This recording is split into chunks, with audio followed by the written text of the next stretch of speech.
are in listen-only mode. Welcome to the October 2015 activity webinar.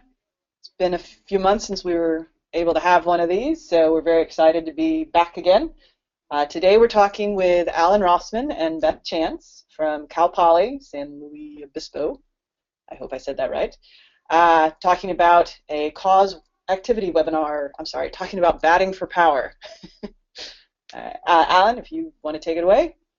Great, thanks Lee, and thanks everyone for attending. So Beth and I have developed an activity that we use to introduce students to the concept of power in introductory statistics courses, and so we'll be talking you through that activity today, which makes a heavy use of an applet that we've developed also. So I'll be going back and forth between the PowerPoint and the applet today. So let's get to it. Here's our goals for today: is to present this activity that I mentioned, which is designed to introduce students to the concept of power and factors that influence power. And you'll see as we go through that our focus is on intuition rather than calculations, that our strategy is to use simulation rather than theoretical probability distributions. It is an activity in the sense that I'll be talking you through it today, but in class we have students working through the activity and answering questions as they work through discovering these ideas. And you'll see that we make a lot of use of a freely available JavaScript applet that will show you the address to if you'd like to play along yourselves. So let me be clear about the student audience we have in mind, but having said that, we have several student audiences in mind. We're talking about introductory students, which could be in a Stat 101 class, a typical algebra-based introductory course, although we use a very similar activity, essentially the same activity, with our calculus-based introductory students as well. We don't expect that students have any prior experience with probability distributions. You'll recognize that we're using the binomial distribution throughout today, but I don't think we use the term binomial distribution with introductory students, unless they're in the calculus-based course where we've introduced the idea of the binomial distribution. We do expect that students have used simulation before with an eye toward testing hypotheses. So students would have used the idea of simulation and the idea of approximating a p-value based on a simulated null distribution before, in the context of a single proportion, inference about a single proportion or process probability. So we won't be dealing with quantitative data today at all. We won't be dealing with comparing groups. It's just inference for a single proportion that we're dealing with. So let me describe the context to you. And even before I describe the context, I'm going to do what I shouldn't do, which is apologize for the context. It's very much a sports application that we present this activity in terms of. It certainly doesn't have to be if you're not a fan of sports or if your students aren't fans of sports applications. But we think that this is an easy enough to understand sports application that a non-sports fan can still follow along just fine. So the context is, suppose we have a baseball player who has been a 250 hitter for his entire career. And the point is that player has genuinely improved. We've got to remember that throughout. We emphasize to students, remember throughout this activity, the baseball player has genuinely improved to where he's now a 333 hitter. And let me describe those phrases. What do I mean by 250 hitter and 333 hitter? And I should also point out, if you're not a baseball fan, that might seem like a trivial improvement, but that's a huge improvement in baseball terms. That's worth millions and millions of dollars to professional baseball players if they can improve that much. So what we mean by those terms is a 250 hitter means the player has a 0.25 probability of success during any one trial, any one at bat. And of course, a 333 hitter has a 1 in 3, essentially, probability of success during any one trial, during any one at bat. But of course, the player genuinely has improved, and I want students to remember that throughout. But the point here is that the manager is not going to take this player's word for it that he's improved. The manager needs to be convinced that the player has improved. And so the question that we're addressing through this entire activity is, how likely is the batter to convince the manager that he really has improved based on a sample of a certain number of at-bats, of trials, if you'd prefer to think of it that way. So that's the key idea behind power. That's the key idea behind this activity. How likely is a player who has genuinely improved to convince the manager that he's genuinely improved based on a sample of trials? So our assumptions are, and some of these assumptions admittedly are not very realistic, but we're going to assume that the at-bats of the baseball player constitute independent trials with a constant probability of success. And we're assuming that that probability of success used to be 0.25, now it's 0.333. Especially the constant probability of success is probably not realistic, but we're going to proceed. So where do we proceed? Well, the manager is going to start by assuming that the player is the same 250 hitter he's always been, until the player can provide strong evidence that he's improved. And let's suppose the manager offers a sample of 20 at-bats for the player to demonstrate his improvement. So we might ask, do you think that's enough at-bats? Do you think the player is likely to convince the manager that he has improved from a 250 hitter to a 333 hitter? And actually, the player doesn't even have to convince the manager that he's now a 1 in 3 probability of success hitter. The player just has to convince the manager that he's better than a 1 in 4 probability of success player. And the two key questions that are going to arise and are going to come up throughout the activity and come up anytime you're talking about the notion of power is, first of all, how good does the player have to do?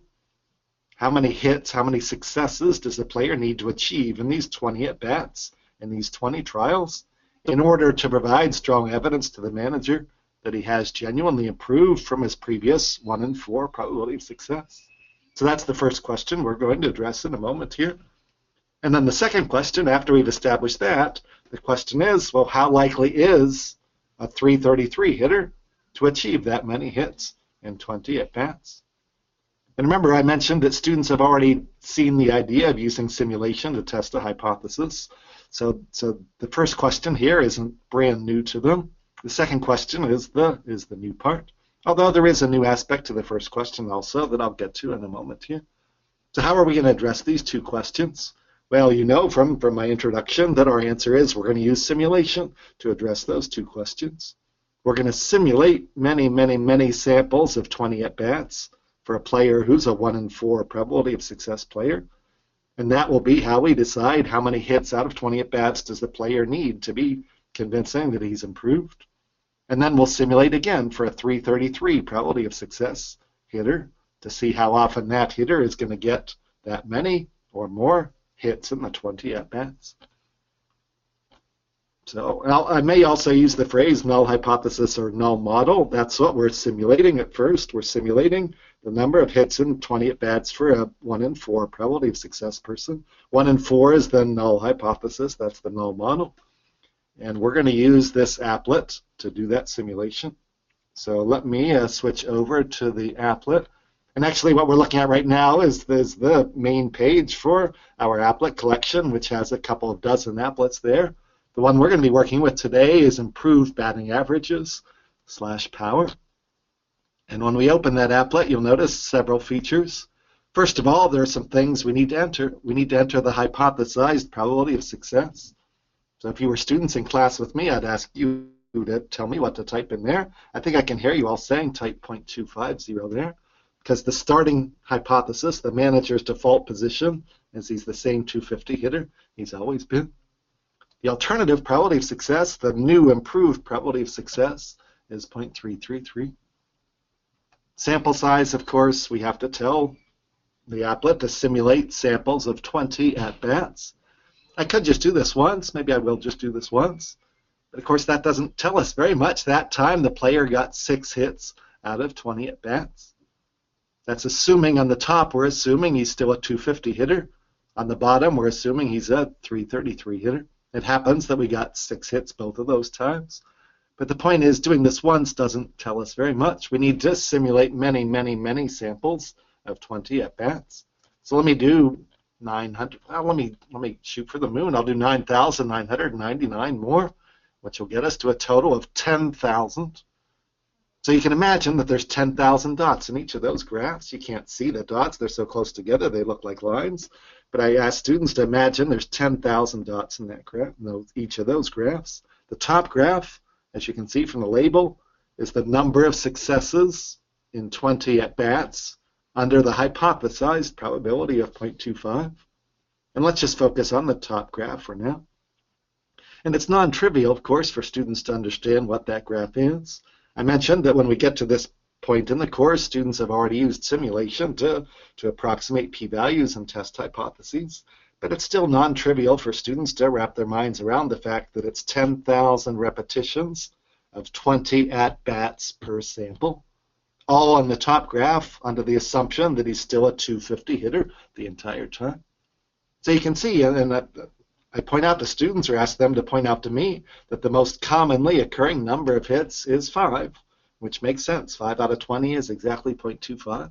But it's not at all uncommon to get 3 or 4 hits out of 20. It's not at all uncommon to get 6 or 7 or even 8 hits out of 20 if he's still a 1 in 4 probability of success person. But let's think back to the first of those 2 key questions from a slide ago, which was how many hits does the player need in these 20 at-bats to convince the manager that he's improved? So students would have done enough simulating to approximate p-values to know that he's got to be up there in the upper tail somewhere. In order to convince the manager that he's better than a 250 hitter, his result, his number of successes, better be out there in the upper tail, indicating that it would be unlikely for a 250 hitter to get that many hits out of 20 at-bats. And now we can have the discussion with students, well, how far up in that tail do we need to be? And so this might be the point at which we introduce the idea of significance level. Until now, we might very well have just focused on approximating probabilities and talking about strength of evidence. But at this point, when the manager is going to make a decision about whether the player has improved or not, now we need to introduce the idea of significance level. So let's get the applet to choose a significance level. And the default is 0.05, which I'm going to stick with here. When I click on count, the applet's going to figure out how many hits does the player need so that the probability of getting that many or more hits is less than or equal to 0.05. And you can make your own guess based on the distribution you're seeing. I'm guessing it's going to be up there around 9 or 10 or something like that. And it turns out that greater than or equal to 9 is good enough. So what's that mean? That means if the player gets 9 or more hits out of 20 at-bats, then the probability of having done that well as a 250 hitter is only about 0.04. And so that's far enough out in the tail, that's surprising enough for a 250 hitter that it makes sense the manager might conclude that he's convinced that the player has improved. We could also introduce the term rejection region at this point. Getting 9 or more hits out of 20 at-bats is the rejection region for a one-sided test of the null hypothesis that the success probability is 0.25 using the 0.05 significance level. So hopefully you're with me, hopefully students are with me at this point. And then we can turn to the second of those 2 key questions, which was how likely is it for a player who has genuinely improved to the point where he's got a 1 in 3 probability of success, how likely is that player to get 9 or more hits and 20 at-bats? And I bet you've already figured out where to look for that if we look at the bottom graph. The bottom graph is 10,000 simulated samples of 20 at-bats each for a player with a 0.333 probability of success. And you can see it's shaded in green, green for good news there. But the bad news is that there's not very much green there. It's not all that likely for a 333 hitter to get 9 or more hits in 20 at-bats. If you read the fine print, you can see it happen 19.6% of these 10,000 simulated samples. And that's the idea of power. That 0.196 is an approximation. It's a pretty good approximation based on 10,000 samples, but that's our approximation for this quantity that statisticians call the power of the test. And we can ask students, if you're the player, are you happy about this or not so happy about this? And they're pretty quick to say the player's not going to be very happy about this. And I would typically respond with asking why not. And hopefully they'll say something like, well, the player worked like crazy to improve really substantially in baseball terms, and yet he's only got a 17% chance, sorry, a 19.6% chance of convincing the manager that he's improved, which unfortunately for the player means there's an 80-some% chance the manager's going to say, forget it, I'm not convinced, I think you're still a 250 hitter. But that essentially is the idea of power. And we like to think that students can start to get an understanding of that idea through 10 or 15 minutes of exploring with this applet. But then that leads to the next obvious question, and students are quick to say, what can they do to increase power? And in fact, students are pretty quick to come up with an answer to the question of what can the player do to increase power. So I'll typically ask students, if you were the player, what would you ask for? And the students are very quick to say the player should ask for more at-bats. The player should ask for a larger sample. So we can use the applet to explore what's going to happen if we change the sample size. I'm torn between whether I should stick with the applet or go back to the prepared slides. I guess since we took the time to prepare the slides, I'll go back to the slides. But we'll quickly be going back to the applet also. But the slides will let me see if I forgot to say anything I wanted to say. So we talked about significance level. We used 5% as our initial significance level. And then we approximated power by seeing how often the 333 hitter was to get 9 or more hits. And there's the term rejection region. So we use this power applet for all of those questions. So here's the summary of power, which I tried to say a minute ago. Power refers to how often a player who genuinely has improved, how often that player would succeed in convincing the manager that he has improved. And of course, students know we want power to be large, and the power is not as large as the player would have hoped in this first case. So here the slides are catching up with where I was a minute ago. What could we change? What would you ask for if you were the player? And as I say, students are very quick to say, ask for more at-bats. So let's go back to the applet. Repeat everything we just did, but with 100 for the sample size instead of 20. We'll see what happens to the rejection region. We'll see what happens to the power of the test. So we're back in the applet now. I'm going to change, the only thing I'm going to change is the sample size to 100, and I'll change the number of samples to 10,000, which is where we were, where we ended up the first time around. And one thing to focus on, I didn't comment on this before, but perhaps I should have. One thing to focus on when I click this button is how much overlap is there between the hypothesized probabilities distribution of number of successes and the alternative probabilities distribution of number of successes. How much overlap is there in these two distributions? If you remember from the n equals 20 case, there wasn't much overlap, and that was the problem. It's hard to distinguish a 333 hitter from a 250 hitter. But let me stop my rambling and click Draw Samples. And I hope you'll agree that now there's still a good bit of overlap, so it's still not incredibly likely that the player is going to convince the manager that he's improved, but there's less overlap now than there was before. In other words, there's more separation between the distributions of number of hits between the 250 hitter on the top graph and the 333 hitter on the bottom graph. So if we go through the same analysis we did before, the first step is to find the rejection region. How many hits does the 250 hitter need to get out of 100 at-bats to convince the manager that he's improved? So somewhere in the upper tail here, it looks like maybe 35 or so hits. Let's stick with 0.05 for the significance level. And it turns out to be 33 or more hits is good enough that the manager might well be convinced that the player is improved. Why? Because it's pretty unlikely to get 33 or more hits out of 100 at-bats. If you're still a 1 in 4 probability of success player, there's less than a 5% chance of that. So then the green shading down here, there's a lot more green than there was before. So I'll ask students, is that good news for the player or bad news? That's good news for the player.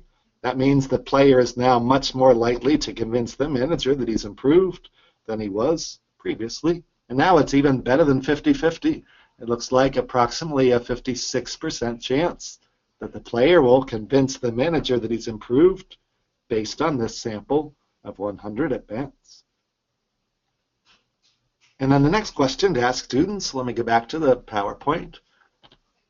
Did that work? Did the power increase with a large number of trials? Sure it did.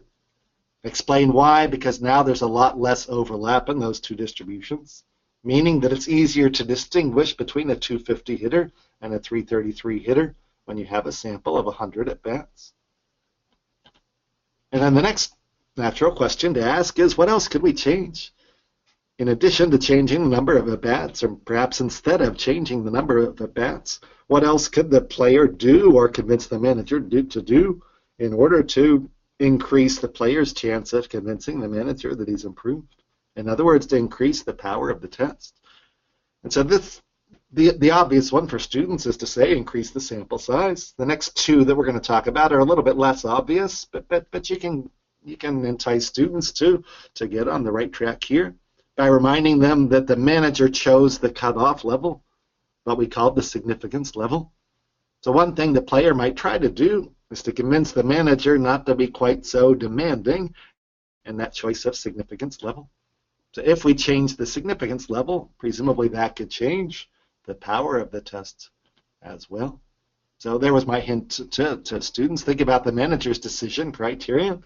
So far we've said the manager needs that 0.05 or less p-value essentially in order to be convinced.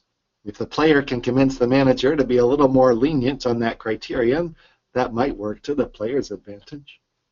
So let's change that significance level. And suppose the player finds a statistics textbook and convinces the manager that sometimes people use 10% for that cutoff instead of 5%. How's that going to change the rejection region? How's that going to change the power? And I encourage students to make predictions there before we go to the applet and find out. So let's go to the applet and find out. So what am I going to change? I'm going to change the significance level. Instead of 0.05, I'll change it to 0.10. And here we would suggest that if you're working in a classroom where the students are on their own computers, have them make the prediction, have them make the change, and see what happens. If you're in a classroom where the students don't have technology, but you, the instructor, are projecting, you might say, I'm not going to click this button until you make a prediction for what's going to happen. What's going to happen to the rejection region in red? What's going to happen to, I guess we could call it the power region, quote unquote, in green? And hopefully students will think it through and say, well, I don't need to be in the top 5% anymore in order to be willing to reject the null that the player's the same 250 hitter he always was. If we're going to make the significance level larger, we can make this red region larger. So we can pull it back a little bit. So instead of needing 33 or more hits, maybe it'll only take 32 or more, or 31 or more, or 30 or more. So the red region's going to get as big as 0.10, which is going to make the green region also shift to the left, so the green is going to get larger also. So by increasing the significance level, we're going to make the rejection region broader, which in turn will make the power higher. Let's find out how much when I click on count. And the rejection region only got expanded to 32 or more, so that didn't turn out quite as well as the player might have hoped. But still, that had a noticeable increase in the power. The power is up to 0.64 roughly. So by increasing the significance level, in other words, by making the manager more lenient in his decision criterion, we increased the power of the test.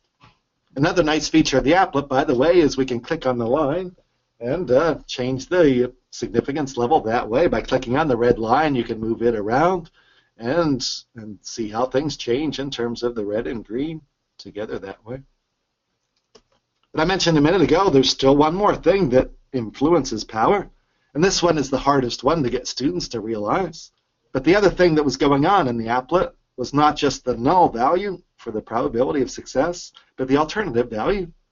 So eventually, with some prodding, perhaps you can get students to say, well, if the player improved even more than to a 1 in 3 probability, that's going to affect the power of the test as well. So this is what I have under the heading of one more consideration. Can you think of one additional factor in addition to sample size and significance level that affects the power? So as I say, students, perhaps this one is so obvious that students don't think to say it out loud, but I think you can prod them in the right direction and get them to say, well, the degree of improvement, that's going to affect power. And granted, going from a 250 hitter to a 333 hitter is already a huge improvement, but let's get crazy and suppose the player becomes a 400 hitter. Let's change the success probability from 0.25 to 0.4. And those of you who are baseball fans know that would make this player the greatest hitter in the history of the game, but let's go along with it anyway. So will the rejection region change? And what happens to the power? And the answer to whether the rejection region changes, I sort of gave it away here on the slides, but the answer there is no. The rejection region only depends on the null value and the significance level, and the sample size, of course. But the alternative value doesn't have anything to do with the rejection region. It's the power that's going to be affected by the alternative value. So let me go back to the applet, and I was playing around some there, so let me reload and start from scratch. Now the hypothesized value, well, I shouldn't have said now, it's the same thing it's been all day, 0.25. but the alternative probability of success is now 0.4. Let's stick with 100 for the sample size, which is where we were a minute ago. And we'll stick with 10,000 samples, 10,000 repetitions. And what do you think you're going to see? My habit is to ask students what they're going to see before I click the button. So I hope you're thinking about what's going to be different. And the top graph isn't going to be much different at all. The only difference there is going to be due to the random nature of the simulation, but it's essentially the same null distribution we're going to see on the top graph. The difference is in the bottom graph, because all we've changed is the alternative value. So we're going to see the distribution of the number of hits shifted to the right in the bottom graph. Now let's find out if I know what I'm talking about. I need to enter a count. I clicked the wrong button. And of course I did that on purpose to show you that the applet is smart enough to tell you, did you really mean to click that? I need to click draw samples, not do any counting yet. But I hope you'll agree that we've got more separation between the distributions now, which you know that makes sense, and I think students, when they stop and think about it, will have predicted that, because with a bigger discrepancy between the null probability and the alternative probability, of course there's a bigger separation between these two distributions. So let's go back to 0.10 for the significance level, which is where we ended up a minute ago. And a minute ago, the power was in the low 60s, if I remember right. And now the power is up to 96%. So this goes to show if the player can improve astronomically by baseball terms, then he's got an even better chance to convince the manager that he's better than the 250 hitter he was previously.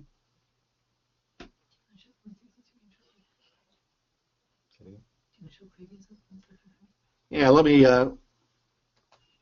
change it back to 0.333, which we did before. And if I click on Show Previous, do I need to click that? Well, you can see in the background, you can see the grayed out distribution in the background. It's really hard to see in the top because it's essentially the same distribution for the null. The difference is in the alternative. So since I did 333 second just now, the foreground, the black dots, are the 333 distribution, and the gray dots are the 400 distribution. So you can see the shift to the left since I just went from 0.4 to 0.333. Let me point out a couple of other things on the applet while I'm here, which is that the applet can do the exact binomial calculations here. If you're feeling a little unsatisfied by the approximate nature of the simulation, I personally encourage you not to feel very unsatisfied by that. With 10,000 samples, our approximation is pretty close here. But the applet will do the exact binomial probability calculations if you ask it to. And you can see that the approximate power is pretty close there. The exact binomial is apparently 0.6449 to 4 decimal places. The approximate from simulation was 0.6536. The applet will also do a normal approximation. The normal approximation, even with a sample size of 100, I suspect isn't going to be as close as we might like here, just because of the discrete nature of the binomial distribution. This particular applet isn't doing any continuity correction, although we have some other applets that do a continuity correction optionally if you ask for it. So let me go back to PowerPoint and see what I intended to say next. So let me summarize. We're essentially at the end here, but let me summarize what we've tried to show. First, we introduced the idea of significance level.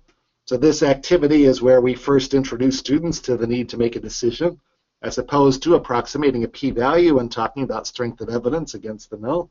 When you're getting into notions of power, you have to talk about making a decision, which means you need some criterion for that decision, which leads to the concept of significance level, which you can phrase as how much surprise does it take to be convincing. And that leads to the notion of rejection region, which in this baseball context means how many hits are needed to be that convincing. And that leads to the theme of the day, which is the concept of power, which addresses the question, how likely are you to be convinced? And then the follow-up question, what additional information does that depend on? So the additional information is that power is affected by sample size. Larger sample produces greater power, but of course it might be expensive or time-consuming or not feasible to take a larger sample. Power is affected by significance level. A higher significance level produces greater power. But of course, the downside there is a higher significance level increases the chance that you'll be fooled into thinking the player's improved when the player really hasn't improved. And power is also affected by the magnitude of that improvement. Naturally, larger improvement produces greater power. But of course, the downside there is larger improvement is harder to achieve in the first place. Let me real quickly just take a minute or two, if you have the time, to talk about some extensions that you might do, either in a follow-up course or in a course for math majors and stat majors for more mathematically inclined students, or even in the intro course, perhaps to some extent. You might introduce the concept of power, not just as a single calculation, but power as a function. So if you're working with students who are comfortable enough mathematically to think about functions in a critical way, you can introduce the idea of power as a function of sample size in order to perhaps plan the study to achieve to use whatever sample size will achieve the power that you desire. Or you can think of power as a function of that alternative success probability. Or you can think of power as a function of significance level. With Stat 101 students, with students in an algebra-based course, you might show them some power functions and introduce the idea of choosing a sample size to achieve a certain degree of power. With more advanced students, with more mathematical students, you might actually have them write some code to produce power functions. So on the next 3 slides, I'm going to show you power functions for the same baseball example. The first will be power as a function of sample size. Going back to 1/3 for the alternative value, going back to 0.05 for the significance level. And what I think is really interesting here is that, of course, as a general rule, power increases as the sample size increases. But due to the discreteness of the binomial distribution, the discreteness of binomial distribution means that things are going to depend on whether the observed significance level, if you will, is really close to 0.05, or if it needs to be a good bit less than 0.05 just because of the discreteness, needing to find the first integer value that gets you below 0.05. So it's kind of interesting that this is not a monotonically increasing function as a function of sample size. So maybe that would be an interesting thing for math and statistics majors to explore, perhaps economics majors. You might want to shy away from that with less mathematically inclined students if you think that might confuse them. And the basic idea is that power increases as sample size increases. But it's kind of interesting, I think, that the discreteness of the binomial makes it not a monotonic increase. So this was done with some simple R code, very simple R code that I'll show you in a minute. The next graph is a graph of power as a function of significance level. And this is an interesting, I think, step function because, again, of the discreteness of the binomial distribution. Again, with an alternative value of 1/3 with a sample size of 100. And you can see with a really small significance level, you've got really small power. If you make it hard to reject the null when the null is true, it's going to be pretty hard to reject the null when you want to reject it also. And you can see that power increases in a stepwise fashion as the alpha level, as the significance level increases. And the final graph, this one is monotonic. The power, of course, increases as the alternative value of the parameter of the success probability increases. So this particular graph is for a 0.05 significance level with a sample size of 100, showing how the power increases, starting with 0.25 for the alternative value, all the way up to 0.5 for the alternative value. So with a significance level of 0.05, a sample size of 100, if you can get up to be better than a 400 hitter, you've got a great chance of convincing the manager that you've improved. And there's the very simple R code. Each of those graphs was just 3 very small lines of R code there. The key functions are the Q binom for the inverse cumulative binomial distribution and P binom for the CDF of the binomial. And since all of our tests today have been about greater than alternative, that's why we're doing 1 minus the CDF to get the power in each case. So anyway, the last couple minutes might not interest you and might not interest your students, but I hope it interested someone. So thanks very much for your attention. I think that Lee will send me questions that you've been asking, or feel free to ask questions now, and Lee will let me know about them. But there's my email address, Beth's email address, and the address for our applet collection. So there was a couple questions for the end. Robin Locke asked about using counts on the horizontal axis versus proportions. Yeah, good question. You might have noticed the applet gives you the choice between counts or proportions there. So if I go back to the applet, I could have done all this in terms of proportion of success. I suspect this might be an issue where Beth and I disagree a bit. I really like to keep it in terms of counts. I'm not sure if I have a good reason other than, especially in this context that's pretty simple for many students to understand, I think there's a naturalness about using counts that I like. There are certainly advantages to using proportions, perhaps the biggest one of which is the distribution of the sample proportions will be centered around whatever success probability you're assuming, 0.25 in the null, 0.333 in the alternative. But you can see it's if an instructor prefers one or the other, you just choose whichever one you want on the applet there. And of course, another advantage of proportions is that proportional reasoning is a good thing, and we generally like to teach students to reason proportionally. And when you get into comparing groups where you might have different sample sizes, obviously it's crucial to be thinking proportionally there.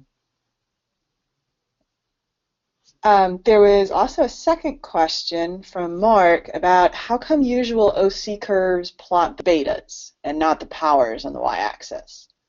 And do you know where the name of OC curves come from? Oh boy, that's a no. I know it stands for operating characteristic curve, but I don't know enough about them to be able to answer the question. Sorry. And then there was just a mention from one of our participants that he's used a couple of the apps in the past, but never thought to ask students first what they expect to see. Thank you for mentioning it. Yeah, thank you. I think that's crucial. Sometimes I teach in a computer lab and the students are at their computers, and then we often, in the handout, one of the questions is make a prediction. And I usually tell students we don't care if it's a good prediction. Really, we want you to put some thought into it, but not a tremendous amount of thought. But we want you to think about it so that you're not just routinely copying down whatever you see. I mean, hands-on is a great thing, but minds-on is equally good. And if you can give students hands-on activities where you're engaging their mind as well, that's great. If their minds aren't engaged, I don't know if there's much value in being hands-on. Let's see. And just another comment, very nice demo. Thank you very much. I was also going to say a moment ago that more and more these days I find myself teaching in a regular classroom where I have my computer and I'm projecting, of course, and some students are following along on their tablet or smartphone. But when I do that, then I always stop and say, make a prediction. I'm not going to click this button for you until I hear at least a few people make a prediction. And I try to do it nicely, so if their prediction is wrong, nobody feels too embarrassed or anything. But I think having them engage that way, and if you're in a classroom where you're using clickers, I think that would be a great opportunity to use clickers, or what's the correct term for clickers now, audience response systems or whatever it is. But having students click in with their prediction and then click in afterwards to make sure they understood what they were supposed to have learned, I think that's a great place you could use clickers as well. Actually, I have a quick question. Have you found that the applet works well on mobile devices if students are using the smaller phones, or does it resize well? Beth tells me the answer is yes, and I believe her. Okay. Beth has put a lot of effort into rewriting all the applets to get away from Java into JavaScript and making them accessible to a variety of mobile devices and all, so I believe it. And Beth is also very happy to hear feedback, so if you have feedback on the applets or on their use on mobile devices or anything, please send that to Beth. And then Floyd just had a suggestion for a largish class where all the students have access to this. Once they understand what's going on and can run the applet themselves, assign each student a different, say, sample size, compute the power, and then collect them all together on the board or in a Google Doc to generate a power curve. Great idea, very nice. Yeah. Beth just asked me to enlarge the applet. You might have noticed it got bigger. That was Control-Shift++ to make it bigger. Yeah. If you scroll down on some of the applets, there's lots of other versions. You can see this one, I'm not sure why you'd want to go to an old Java version, but you can if you want. Some of the other applets have versions in Spanish and in German and all kind of variations. Oh my, okay. All right, well, I just want to say thank you to both Allan and Beth for presenting this today. So it looks like we have no other questions, so we will, I think, call it a day. And okay, again, thank you, Lee. Thank you to everybody. Yeah.